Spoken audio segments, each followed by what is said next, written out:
Bismillahirrahmanirrahim. Lecture number 6.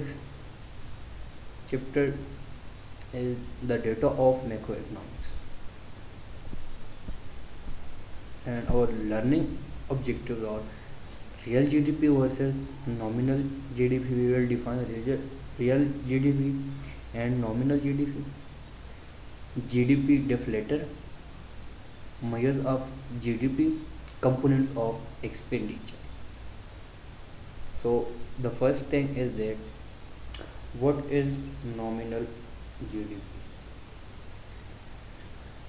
Definition of nominal GDP is the value of goods and services measured at current prices is known as nominal GDP. Let's suppose if we will calculate the GDP, nominal GDP, and price of apple, this is the current price of apple, multiply quantity of apple, plus current price of oranges, multiply quantity of oranges, that we will find nominal GDP. But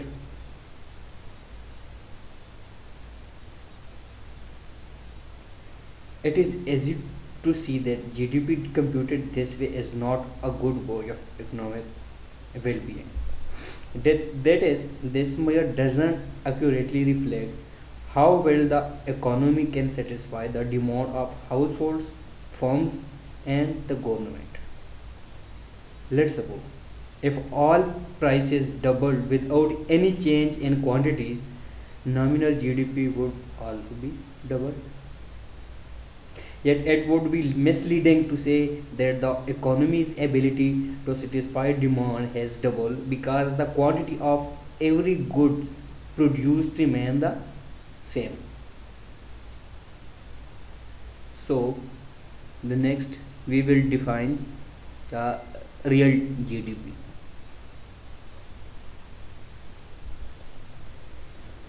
So the difference between nominal GDP and real GDP is that the real GDP, the value of goods and services measured using a constant set of prices.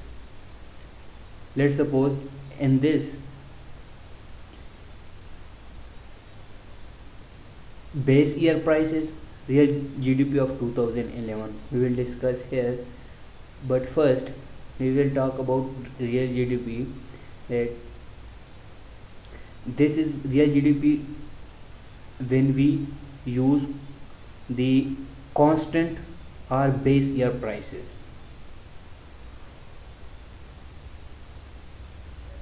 When we compute the real GDP, imagine we want to compare output in 2011 with output in subsequent years for our apple and orange economy.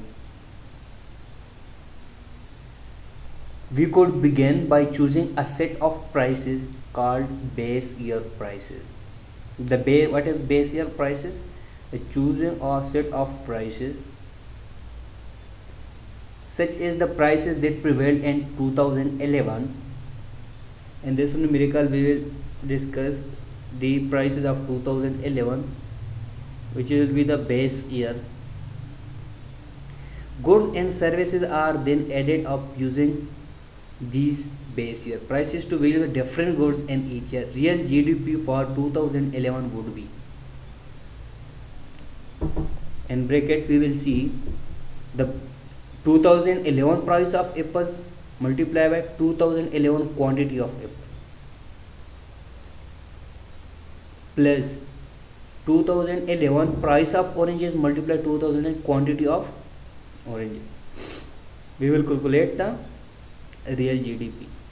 On the other hand, if we calculate the real GDP of 2011 price of apples multiplied by 2012 quantity of apples. Here the quantity of apple we select 2012, but the price of apple We select here 2011 price of apples. This is the difference between 2011 and 2012 GDP. 2012 price of oranges multiplied 2012 quantity of oranges.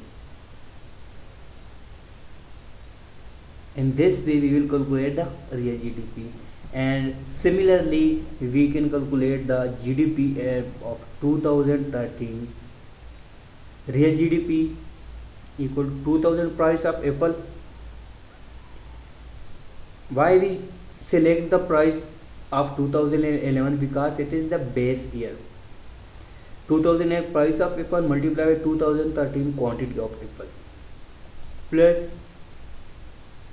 2011 price of oranges multiply 2013 quantity of oranges. What you have noticed here, you notice that 2011 prices are used to compute real GDP for all 3 years because the prices are held constant. Real GDP varies from year to year only if the quantities produced vary, because a society's ability to provide economic satisfaction for its member ultimately depends on the quantities of goods and services produced. Real GDP provides a better measure of economic well-being than does nominal GDP. The next important one is the GDP deflator. The GDP deflator, also called the implicit price deflator for GDP, and it is the ratio of nominal GDP to real GDP. The formula of GDP deflator is nominal GDP divided by real GDP, and the GDP deflator reflects what's happening to the overall level of prices in the economy. To better understand this, consider again an economy with only one good, like bread. If P is the price of bread and Q is the quantity sold, then nominal GDP is the total number of dollars spent on the bread and the year. P multiplied by Q. And the real GDP is the number of loaves of bread produced in that year times the price of bread in some base year. We will write base P base multiplied by Q. P base known price of base year. So the GDP deflator is the price of bread and that year relative to the price of bread in the base year. So how can we calculate the nominal GDP and real GDP? So first of all is, and we will solve the numerical problem at the end of this chapter to understand the method that how we find the GDP deflator. Nominal GDP. How we calculate nominal GDP? From formula of GDP deflator, nominal GDP is equal to real GDP multiplied GDP deflated. And nominal GDP measures the current dollar value of the output of the economy. We have discussed that. And the other one is real GDP. We will calculate real GDP is nominal GDP divided by GDP deflated. Real GDP measures output value at constant prices. We have discussed also the difference between real GDP and nominal GDP. The next one is important is chain weighted measures of real GDP. So the first one is, we have been discussing real GDP is if the prices used to compute this measure never change from their base year values. If this were truly the case, over time the prices would become more and more dated. For instance, The price of computers has fallen substantially in recent years, while the price of year at college has risen. When valuing the production of computers and education, it would be misleading to use the prices that prevailed 10 or 20 years ago. So, to solve this problem, the Bureau of Economic Analysis. First point, the Bureau of Economic Analysis used to periodically update the prices used to compute real GDP. About every 5 years, the second point, after each 5 years, a new base year was chosen. The prices were then held fixed and used to measure year-to-year changes in the production of goods and services until the base year was updated once again. So, in 1995, the Bureau announced a new policy for dealing with changes in the base year. In particular, it now used chain-weighted measures of real GDP. With these new measures, the base year changes continuously over time. And in essence, average prices in 2011 and 2012 are used to measure real growth for 2011 and for 2012. So,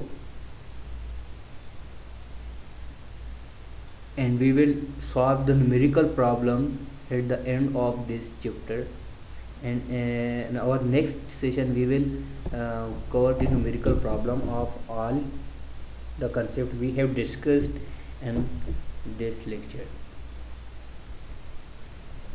And the components of expenditure. There are four categories of spending.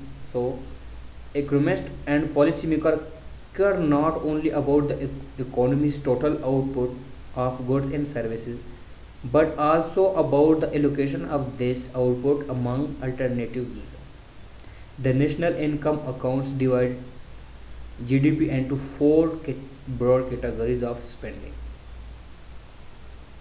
First one is consumption. So we will talk about consumption. Consumption consists of the goods and services bought by household. It is divided into three subcategories. We have already discussed the subcategories of consumption: non-durable goods, durable goods, and services. Non-durable goods are goods that last only a short time, such as food and cloth. Durable goods are goods that last a long time, such as cars and TVs. Services include various intangible items purchased by consumers, such as haircuts and doctor visits. We have already discussed the subcategories of consumption. Now, the second point is investment. Investment consists of goods bought for future use. Investment is also divided into three subcategories: business fixed investment, residential fixed investment, and inventory investment. Business fixed investment is the purchase of new plant and equipment by firms. Residential investment is the purchase of new housing by household and landlords. Inventory investment is the increase in firms' inventories of goods. If inventories are falling, inventory investment is negative. The next one is government purchases, denoted by capital G. Government purchases are the goods and services bought by federal, state, and local government. These categories include such items as military equipment, highways, and the services provided by the government work. It does not include transfer payment to individuals, such as social security and welfare, because transfer payment relocates existing income and are not made in exchange for goods and services. They are not part of GDP. The last one is net exports. The last category, net exports, accounts for trade with other countries. Net exports are the value of goods and services sold to other countries. We mean exports minus the value of goods and services that foreigner sells us. Mean imports. Net exports are positive when the value of our export is greater than the value of our imports, and negative when the value of our imports is greater than the value of our export. So the last one here we will discuss in this graph, GDP and its components.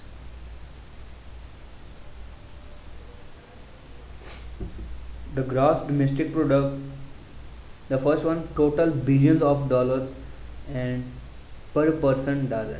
GDP and the components of expenditure 2000. This is the graph of GDP of the United States. So here non-durable goods we use. First we will talk about the consumption,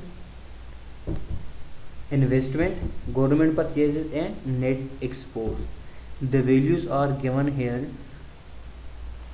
Non-durable goods, durable goods and services, and investment, non-residential. We have discussed the value, the concept of all these. Now you can see here the billion of dollars of total gross domestic product and per person dollar. This is all about the GDP and components of expenditure. And that's